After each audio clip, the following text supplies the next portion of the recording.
deitei na cama. Queridos, quando eu levantei, eram 10 para as 8. E eu vou te dizer, eu levantei, fui na cozinha da minha casa. E quando eu retornei, eu fiz simplesmente isso que eu vou fazer. Eu sentei assim, na cama. E quando eu sentei na cama, eu comecei a sentir, de uma forma meio leve, mas eu comecei a sentir que a minha força, a minha respiração, ela ia reduzindo muito devagar. Mas ela ia indo embora. Eu ia perdendo a força, mas eu não estava sentindo desmaio, eu não estava sentindo nada. E eu estava sentado na minha cama, 10 para as 8 da noite, e da parede da minha casa, da parede que separa o quarto e o banheiro do lateral, eu via algo devagar saindo da parede. Era como se alguém viesse me pegar, estivesse pronto para me pegar, estivesse pronto para me receber. Então eu comecei a ver minha força desfalecer, mas eu não me angustiei, porque eu já estava com tanta dor de cabeça e já estava tão angustiado que eu imaginei que fosse simplesmente um sintoma dessa dor, que fosse simplesmente um sintoma dessa angústia. Então, nem tive como imaginar se era um delírio de febre ou alguma coisa, não tive nada. De repente, meus sentidos foram embora. Eu tenho absoluta certeza que aquele dia, ou eu tive uma parada cardíaca, ou eu tive um AVC, eu não sei o que eu tive, mas eu sei que, de repente, o meu espírito sumiu. E eu comecei a me ver de buço e subindo de costas para cima, alguém me pegando por aqui, pela minha pá, e como se estivesse me esticando para cima. Me esticando, e ao invés de eu ver a minha cama, ver o meu quarto, eu começava a ver de um lado barro, do meu lado esquerdo era só barro, um chão de barro batido, e do meu lado direito era ouro, brilhando como ouro. Era a junção de terra e ouro. O lado que tinha terra, que era barro, era muito bem aplanado, como se uma máquina tivesse passado por ali e deixasse muito bonita, muito bem arrumadinha. Não tinha um grão de poeira. Do outro lado, era ouro puro, brilhante. E eu não via o sol, mas eu via um reflexo como se tivesse do sol em cima da parte do ouro. Então ficava o ouro brilhando demais, ao ponto das minhas vistas não conseguir enxergar direito. E eu fui sendo abduzido, levado, subindo. Chegava um certo momento que sumiu toda a parte que era terra. E ficou tudo ouro. E eu subia e eu não entendia. Aí um brilho ofuscava a minha vista. Porque tinha alguém me pegando por aqui, mas eu não conseguia contorcer o pescoço para ver quem estava me pegando pelas costas. E eu fui subindo. Chegou um determinado momento que eu já não ficava mais de buço ou de rosto para baixo, mas agora eu ficava de pé e alguém me segurando, me sustentando por aqui, por debaixo, pelas minhas duas pá, esses dois ossos que a gente tem aqui nos braços, alguém me sustentando com a mão só. Era como se eu fosse um pintinho, uma pena muito leve para essa pessoa que estava me sustentando, que eu não conseguia ver quem era, mas eu sei que era algo sobrenatural, algo muito lindo. Então, quando me levava pelas costas, eu saí dessa parte que tinha ouro brilhante e entrei em um lugar que eu não sei que lugar era aquele. Mas era um lugar, irmão, de muito barulho, mas o barulho que tinha lá, nesse lugar, que eu creio ser a metade dos céus, porque Deus não me disse que ali era o céu, mas nesse lugar tinha um barulho, irmão, que a minha alma estava muito feliz de estar ali. Eu estava muito contente de estar ali. E parece que eu tinha realizado todos os sonhos da minha vida, porque eu não sabia onde estava, mas eu sabia que estava muito bom ali.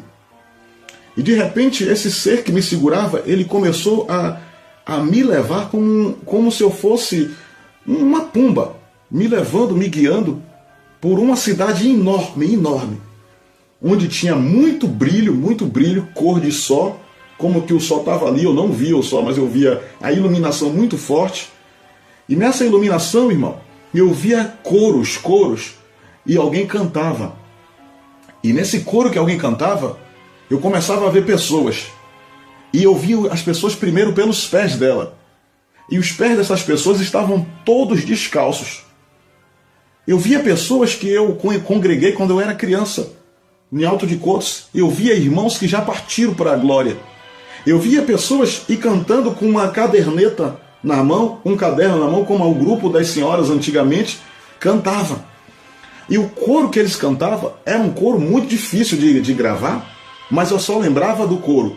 E eu chegava, quando eu cheguei, eu só lembrava do que a canção era glória, glória, aleluia, glória, glória, aleluia, glória. E isso ficava repetindo. Mas, irmão, enquanto eles cantavam, algo acontecia, porque passava raios na minha frente, em uma velocidade incrível, que não dava para eu ver direito. Mas não eram raios como a gente vê aqui na Terra normal. Era a forma de anjos passando, correndo. Seres que passavam em uma velocidade absurda, que eu nunca vi nenhuma nave, nenhum carro de Fórmula 1, ninguém nunca vai alcançar uma velocidade daquela. Mas quando eles passavam, irmão, eles liberavam uma língua estranha muito diferente das línguas estranhas que tem aqui nas pessoas que são batizadas com o Espírito Santo e com fogo. A língua estranha que o anjo falava era como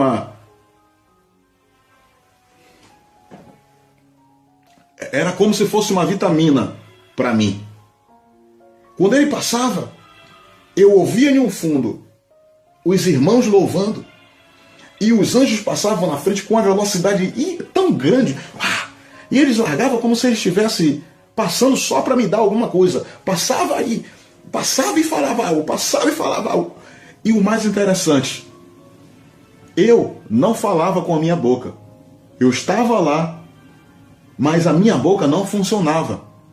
Tudo eu falava aqui dentro. Eu sentia bem aqui, debaixo da nossa caixa, onde está o nosso coração, aqui na entrada do nosso estômago. Eu sentia bem aqui.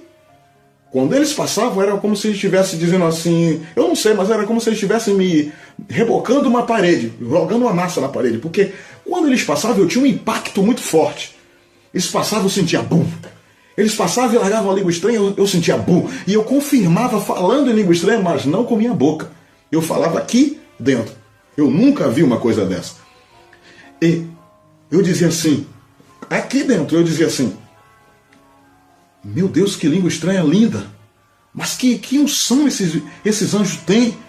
E quem estava me segurando pelas costas, que eu não conseguia ver, falava comigo, isso é você que está sendo fortificado.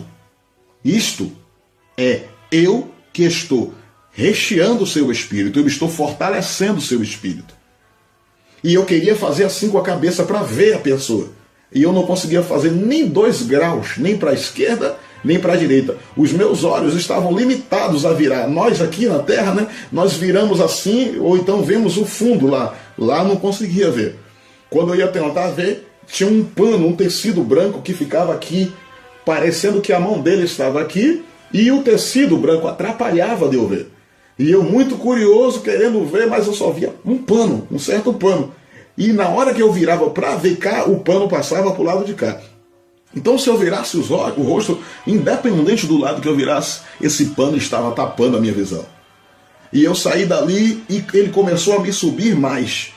E ao invés de eu ver agora os irmãos através dos pés, eu agora vi os irmãos através da cabeça. E era como se eu estivesse em um nível mais alto e eu começava a observar tudo naquela cidade. Mas, irmão, quando eu digo observar tudo, eu observava apenas um brilho enorme de luz no lugar. E ele só deixava eu ver o que ele queria que eu visse. Mas nada que eu não pudesse ver, ele não deixava eu ver. Então ele me levou, e quando ele me levou, me botou de frente de um rio enorme. Eu digo que é um rio, mas eu mesmo nem sei definir o que é. porque era um lugar enorme, muito grande, aonde tinha, irmão, uma água azul cristalina. Um lugar plano, calmo, longo, como se fosse desenhado. Mas não tinha uma sombra de vento no lugar. Nada balançava a água. E ele me fez colocar os pés na beira desse rio. O terreno parecia areia, mas quando eu pisava eu não sentia como areia. Então alguém chegava para mim e dizia: "Ah, você está feliz? Eu ainda nem lhe mostrei nada. Isso aí? Você ainda não viu? Foi nada. Amanhã eu vou lhe mostrar o peixe do Rio Azul." E eu falava: "Peixe do Rio Azul?" Muito encantado. "Sim, amanhã você vai ver o peixe do Rio Azul." Aí a pessoa que tinha me deixado em pé lá me pegou de novo pelas costas, irmão, como se eu fosse uma estátua imóvel. Eu não conseguia fazer 360, 180, não tinha como. Então me pegou de novo. E quando me levantou dessa vez, eu já não vi mais o Rio Azul. Eu já vi a Argentina. E quando eu vi a Argentina, eu vi o meu irmão, que é pastor no Rio de Janeiro, pregando. Eu não sei o que ele pregava, mas eu vi ele com a mão assim, e a mão dele que ele fazia era uma mão com roupa branca. E ele estava pregando em espanhol. E eu não sabia porque eu não sou bom de espanhol, não conheço muitas palavras de espanhol. E ele estava pregando em espanhol na Argentina.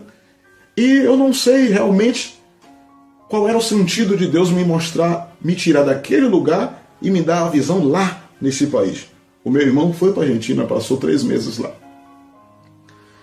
Depois que Deus me mostrou meu irmão, Deus me mostrou um grupo onde estava meu pai, minha mãe, minha família. Eu não consegui ver minha família inteira, até porque é uma família bem grande. Mas eu via meu pai, minha mãe, minhas irmãs, algumas de minhas irmãs, e via na frente a minha irmã mais nova, que é a Denilma. Só que a minha irmã não era batizada com o Espírito Santo. E ela falava uma língua, irmão, muito forte, de muita autoridade. Uma língua que eu não tinha visto ainda na terra. E era a mesma língua que os anjos passavam e falavam.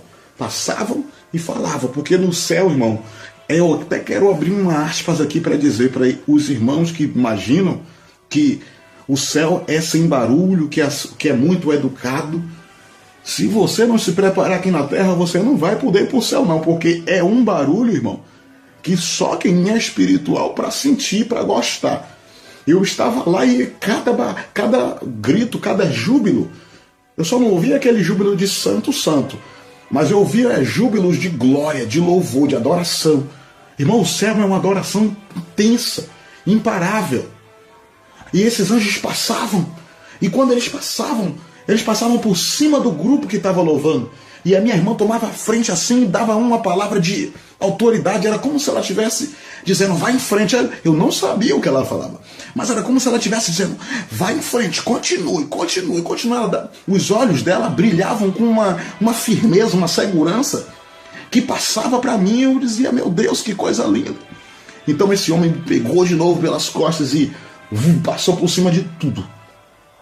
E quando passou por cima de tudo, eu vi, irmão, um muro do lado esquerdo aqui. Eu vi um muro enorme, rodeando a cidade inteira, murando a cidade inteira. E o brilho dos olhos, o brilho do sol nos meus olhos, começava a me ofuscar. E eu ficava sem... Eu começava a ficar sem saber o que falar, eu não conseguia mais nada. Irmão, eu começava a derreter por dentro. Porque é uma glória tão maravilhosa, irmão, tão gostosa, que não dava para eu entender mais. Era como se minha mente tivesse sumido. Era como se meu cérebro tivesse sido arrancado e eu só via brilho, brilho, brilho, brilho, brilho. E ele me levava em alta velocidade, me segurando aqui nas costas, e eu flutuando, flutuando. E ele fazia como se eu fosse uma vassoura, para lá e para cá. Aleluia. Para lá e para cá. E quando ele fazia para cá, eu não sentia nada, mas quando ele voltava, Irmão, eu me sentia fortificado. Eu me sentia tão bem. Eu me senti tão bem, tão bem, tão bem, que era como se eu tivesse perdido todos os meus sentidos lá no Espírito. Eu estava navegando de uma forma tão linda, irmão, na presença, naquele sentimento de glória que eu tinha ali, que eu queria estar ali para o resto da minha vida. E ele tipo me sacudia, era como se eu estivesse me renovando, me enchendo de novo. Para lá e para cá, para lá e para cá. E chegou uma hora que ele parou de frente a uma tela. E a tela estava escrito embaixo assim, REC, como que estivesse gravando um vídeo. E nessa hora que ele me botou na frente da tela, ele me paralisou de novo, da mesma forma que eu fiquei paralisado na frente do rio. E na frente dessa tela, irmão, vinha um monte de vultos. Se abriu um telão, um mundo inteiro. E era como se eu pudesse dali ver o planeta inteiro. E via muitos vultos pretos vindo. Muitos vultos vindo parecendo caveira. Vinha como se forma de caveira. E vinha correndo e um vinha com um fuzil. E saía matando o outro vulto. Depois vinha uns com a faca, mas a gente não via a faca correta. A gente via o vulto da faca. Eu sei que eram sombras. Eram vultos negros que vinham se contorcendo, e você só via eles matando, eles fazendo algo para matar, destruindo, matando. E quando ele vinha, outros caíam. Eles vinham derrubando e tinha um monte de vulto preto caído no chão. E esses vultos pretos vaziam um monte enorme, enorme, enorme.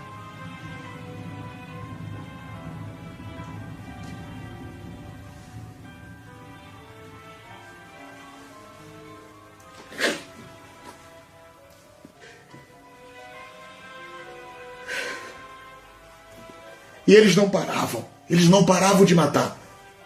Eles não paravam de destruir. Eles não paravam de destruir. Eles vinham com toda a força.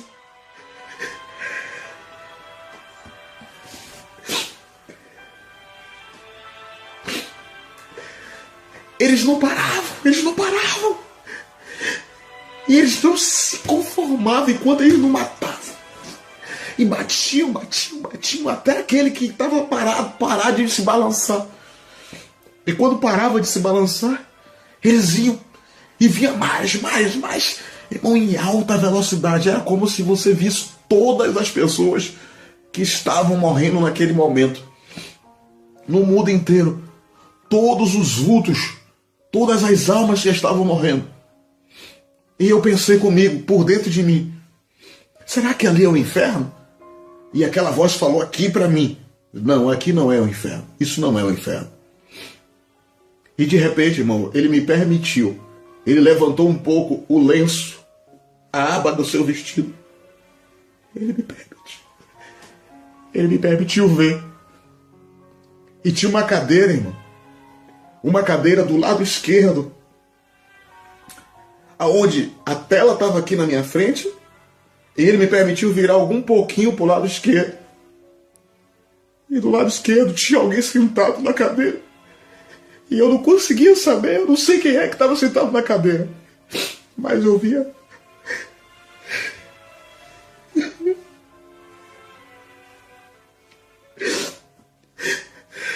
Eu tenho que contar.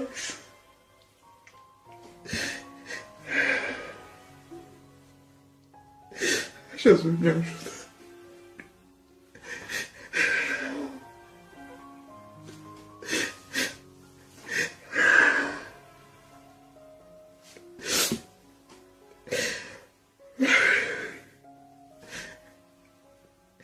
Na cadeira tinha alguém sentado. E isso aqui era muito branco. Tinha muita luz branca assim em volta.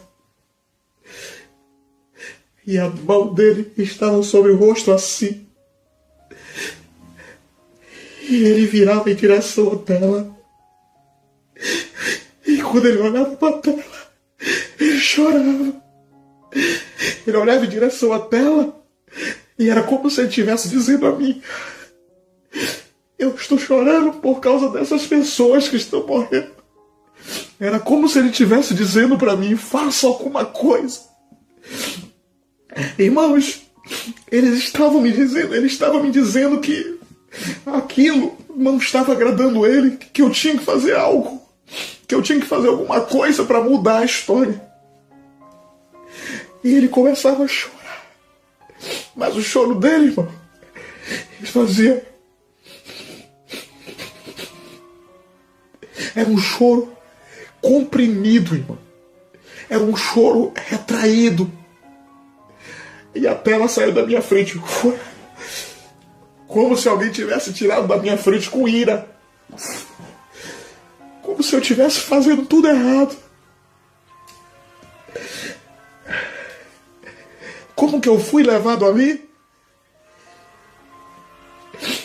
Para reformar o meu ministério.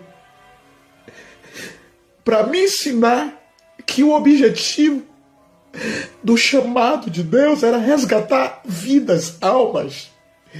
Enquanto eu estava fazendo de outra forma, achando que eu estava fazendo certo, aqueles vultos estavam matando muitas almas. Tinha muita gente morrendo. Eu me senti cobrado. Eu me senti, irmão, como que eu estava olhando para a minha vida pessoal, estava olhando para a minha história, que eu tinha sofrido muito. Eu estava olhando demais para o meu umbigo e pensando quando que Deus vai mudar a minha história. Quando que Deus vai fazer isso na minha vida? Quando que Deus vai me exaltar, como os irmãos dizem aí hoje? E eu tinha esse pensamento, eu tinha esse espírito de que Deus ia exaltar meu nome, minha vida, meu ministério. Ele fez, ele tem feito isso. Mas isso estava mais entranhado em mim do que o amor a vidas.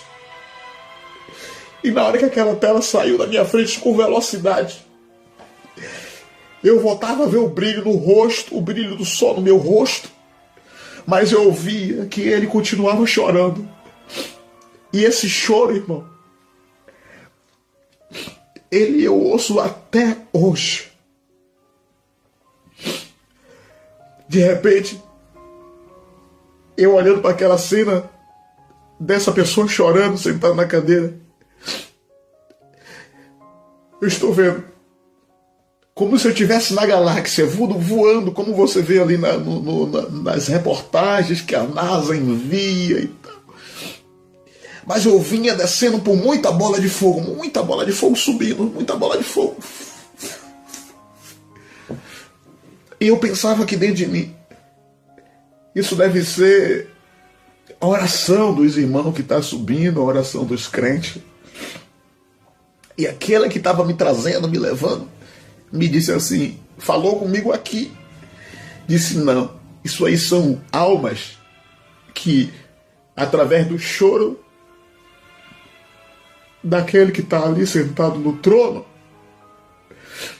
ele conseguiu resgatar. Ele conseguiu trazer para cá. Então isso são almas salvas. Os vultos que você viu caindo são almas que estão morrendo. E os vultos que você viu matando são demônios se incorporando em almas para destruir, para matar, para tirar a vida. E eu vim descendo, um monte de bola subindo, e eu passando por dentro dessas bolas de fogo, bola pequenininha de fogo subindo, e a velocidade aumentou. Quando eu vim cair para a terra de novo, eu estava sentado no mesmo lugar que eu tinha sido tomado. Só que não era mais 10 para as 8 da noite do 9 de outubro de 2011. Já era 10 para as 8 da manhã do dia 10 de outubro de 2011. Ou seja, já era 10 para as 8 da manhã de segunda-feira. A porta da minha casa estava aberta. Ninguém entrou. A janela do meu quarto estava aberta. Ninguém entrou, ninguém saiu, nem entrou, nem mexeu. Eu fui para o fundo, as luzes todas acesas, e eu estava sentado da forma que eu fui tomado. Ou seja, de 10 para as 8 do dia 9 de outubro de 2011, até 10 para as 8 da manhã do dia 10 de outubro de 2011, eu não passei na Terra. Imagine que todo esse tempo, ou seja, 12 horas de relógio, eu passei sentado, o meu corpo sentado na beira da cama. Irmão, e quando eu voltei, que eu olhei para o relógio, eu pensava que eu estava lá no céu ainda, porque era um horário muito distante do horário que eu fui tomado. Era noite quando eu fui tomado. E eu não estava deitado na cama, eu estava sentado.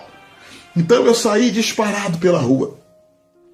E saí pregando para desviado, saí falando para todo mundo, volta para Jesus, volta para Jesus.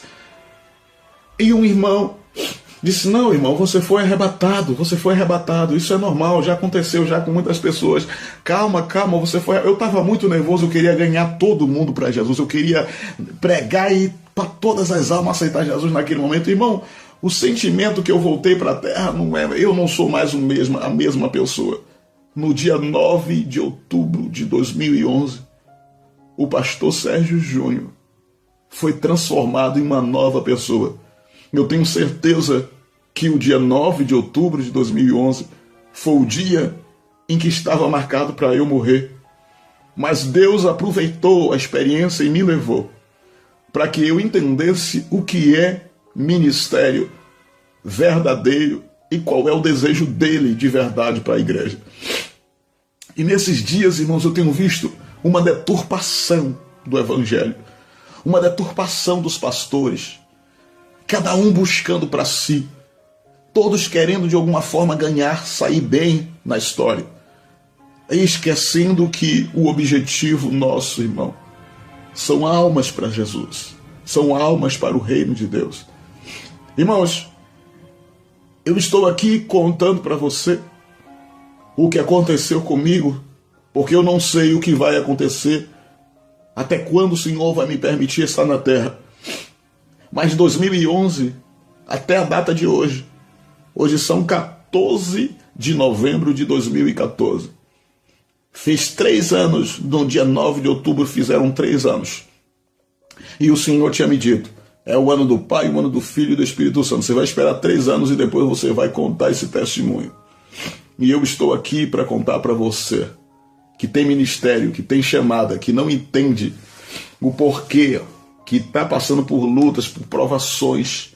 Continue, o objetivo é a alma. Continue fazendo a obra de Deus. Deus não te esqueceu. No momento certo você vai ser revelado, Deus vai revelar a você o porquê de tudo, para o seu ministério ser desenvolvido. Mas por favor, irmão, continue fazendo a obra de Deus. E saiba, o objetivo é a alma, irmão. O objetivo é buscar vidas para o Senhor. Irmão, não navegue pelo orgulho. Não navegue, não entre nessa linha de querer que seu nome seja honrado, que a sua família seja honrada, exaltada. Irmão, não queira estar aparecendo no Facebook, não queira estar aparecendo nas redes sociais como que você é o tal, é o fulano de tal. Isso Deus faz também. Mas o objetivo, irmão, é alma para Jesus. Eu queria deixar você consciente de que o que o Senhor quer de nós é que nós ganhemos alma para Ele. E a gente está se perdendo. As igrejas estão se perdendo. O orgulho está entrando na igreja. E muitas almas estão perecendo. Eu sou pastor presidente da Igreja Evangélica Ministério Emanuel. E o Senhor me deu 3 diretivas para essa igreja. A primeira diretiva é edificar vidas, conduzir famílias e potencializar ministérios. Mas nesse edificar vidas e conduzir famílias está mais a nossa determinação, a nossa aplicação. É mais para edificar as vidas das pessoas, conduzir famílias, resgatar elas. Mas, irmão, você que é pastor, você que é missionário, você que não entende projeto de Deus, você que às vezes está aí, irmão, pela fé, mas as dores estão corroendo o seu estômago espiritual. As dores estão atrapalhando a sua continuidade na sua chamada. e você tem se sentido afligido pelas marcas dos aguilhões do Evangelho, pelas prisões, como Paulo disse, prisioneiro de Cristo, eu queria que você estivesse atento, porque o que Deus está fazendo com você é simplesmente te fazendo ser um ministro verdadeiro, uma verdadeira mulher de Deus, um verdadeiro homem de Deus. Então eu queria deixar aqui para você esse testemunho de arrebatamento. O Senhor me arrebatou, irmão. E Ele mudou minha vida, mudou meu ministério, me transformou. Tem pessoas que ouvem e me veem a lidar com problemas na igreja, problemas graves, e eles não entendem por que o pastor é tão paciente, tão calmo. Por que ele consegue? Como é que ele consegue isso? Será que ele... O que é que ele está fazendo? Por que ele conseguiu isso? Irmão, isso foi um trabalhar de Deus. Foi nesse dia que eu consegui, que Deus transformou minha alma, meu caráter, meu ministério. E eu creio que Deus ele vai arrumar uma forma de fazer na sua também. Eu queria te abençoar em nome de Jesus Cristo. Queria dizer para você, não desista, irmão. Não desista de forma alguma. Continue fazendo a obra de Deus. Não deixe que nada venha abater você. Como eu estava angustiado. É normal que a gente se angustie, se entristeça. Mas, por favor, não para. O objetivo são almas. Aquele choro que eu ouvia lá no céu, na cadeira, eu não paro de ouvi-lo. É por isso que eu não consigo fazer de outra forma. Então, que o Senhor continue abençoando sua vida, te dando força, te dando resignação para resistir esses dias que são maus. Os últimos dias que a igreja está vivendo são dias calamitosos, dias que as intempéries têm tomado conta, derrubado muitos pastores,